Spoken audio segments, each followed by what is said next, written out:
Welcome to the Hudson School District podcast series, All Things Technology.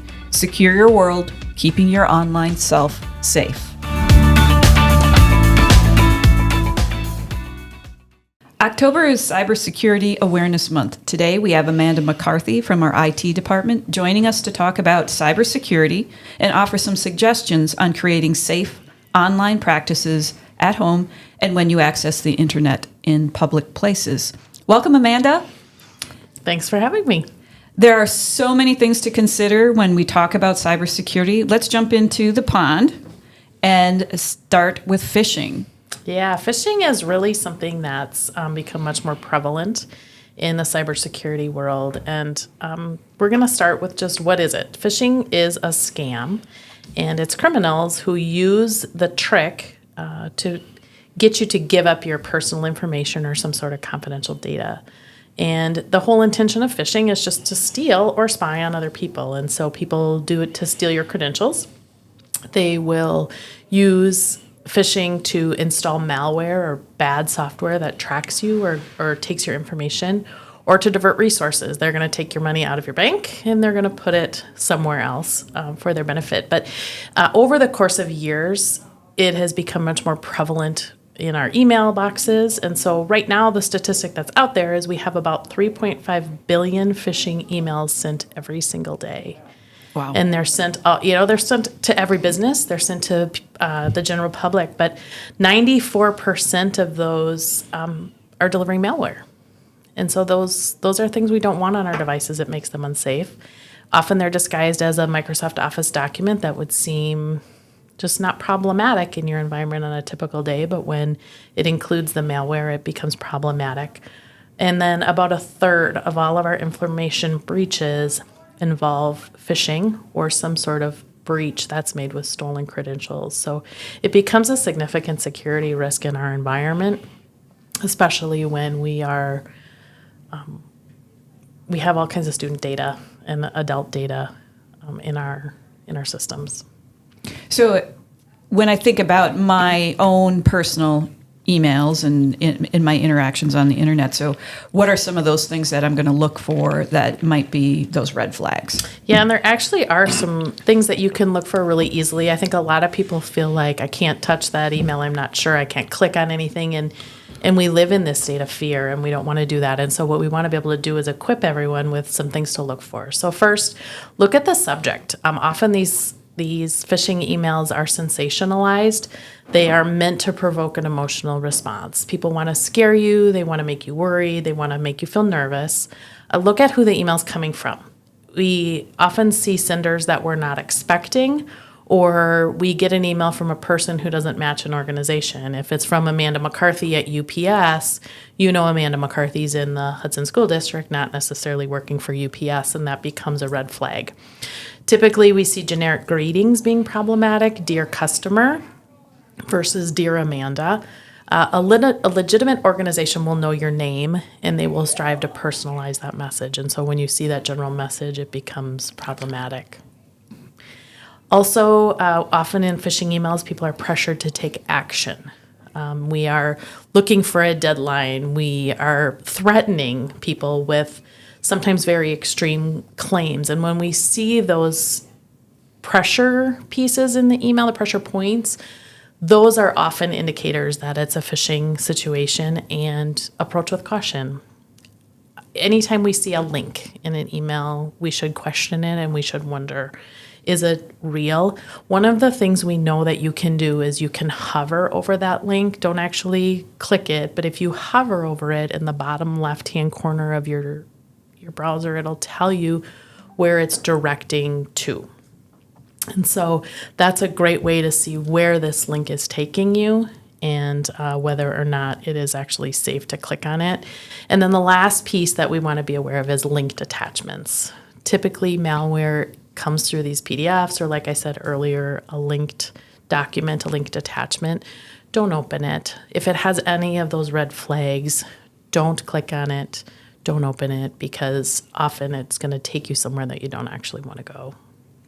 Is this the same thing I'm going to see on my phone when I get a call or I get a text that, hey, you've got a package to pick up and you've got to pick it up by today? Yes, it is. And now that it's election season, we see a lot of a great increase in scams coming out that are election related. And so people who want you to join their campaign and are sending out links, which might seem innocuous, actually aren't. And so we want to just be really aware in these times when there's possibilities to get people into our campaigns.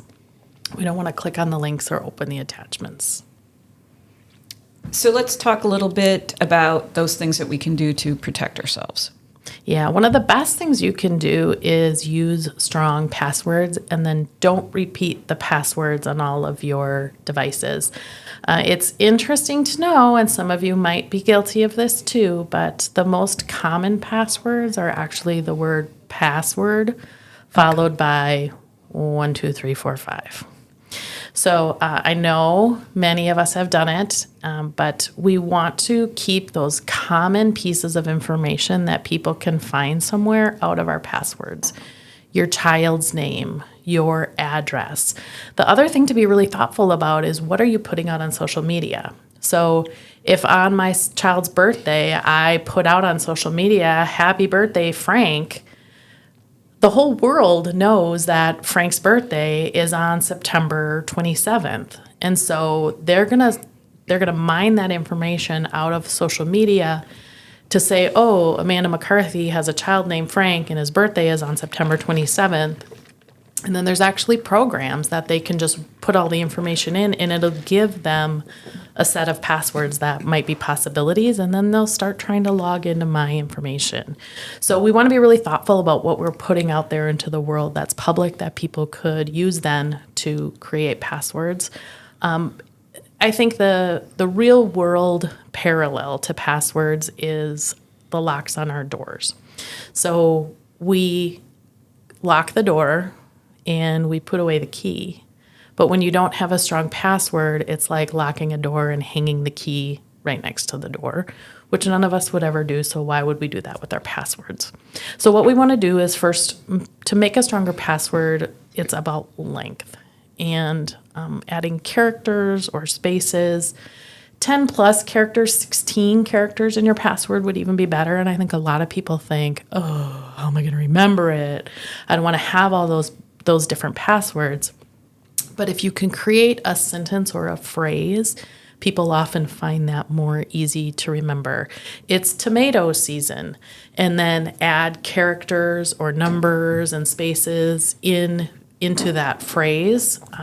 The other option you have is computer-generated passwords. There's a few different password locker extensions or apps that you can use. If you're on an iPhone, I'm on an iPhone, and it will generate a strong password for me and then save it for me. And so some of those strategies are very, very helpful. We want to just make sure that we're not recycling passwords across apps and across websites.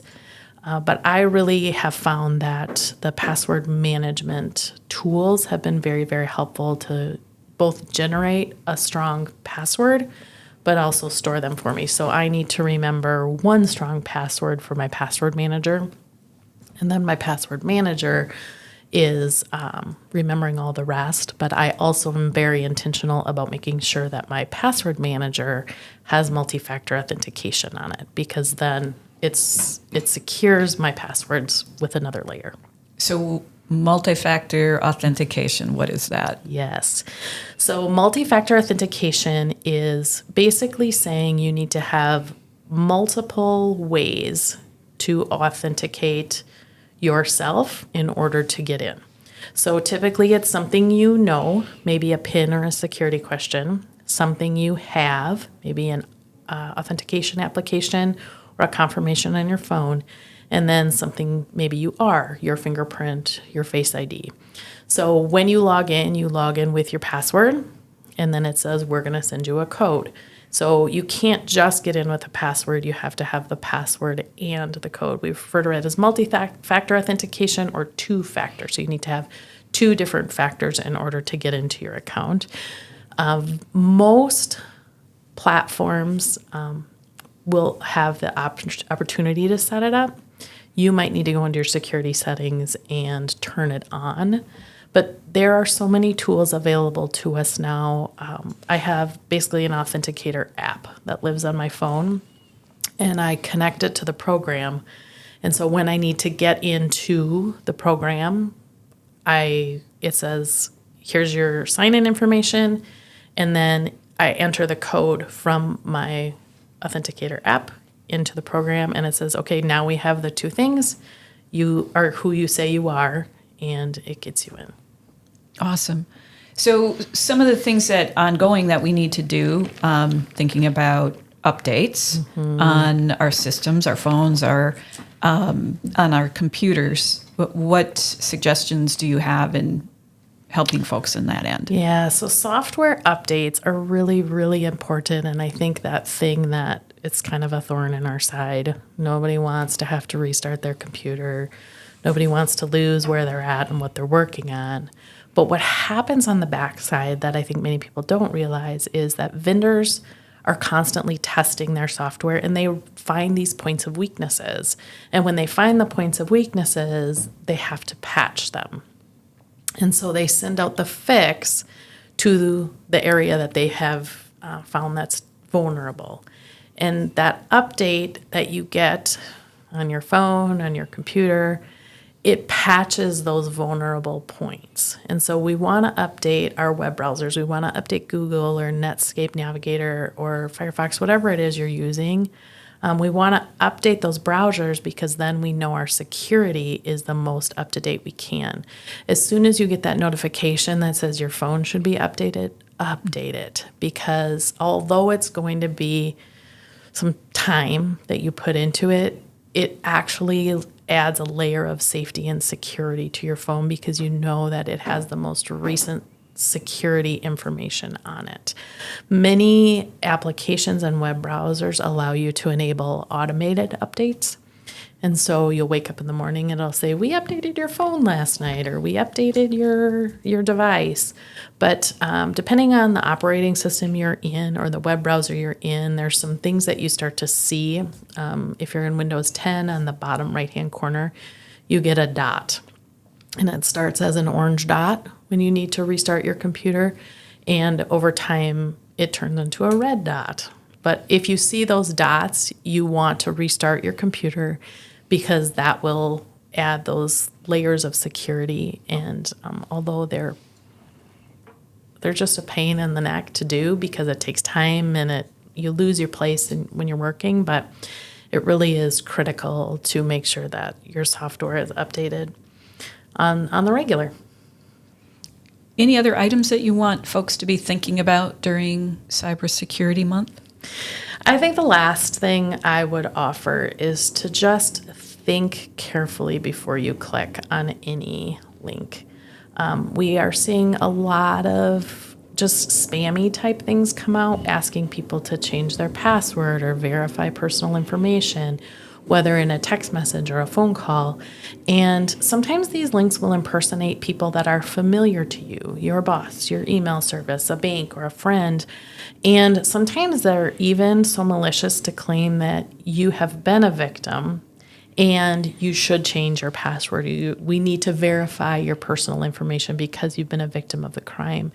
And it's actually not the case. They're all phishing attempts. And so the less we click into these things, the less vulnerable we are. And so it's just really, really important to be thoughtful if you should click or if there's another way around to get that information. So if you're getting a text message from your bank that says your account has been compromised, rather than clicking on the link, you should think, is there another way? Well, I'm going to call my bank.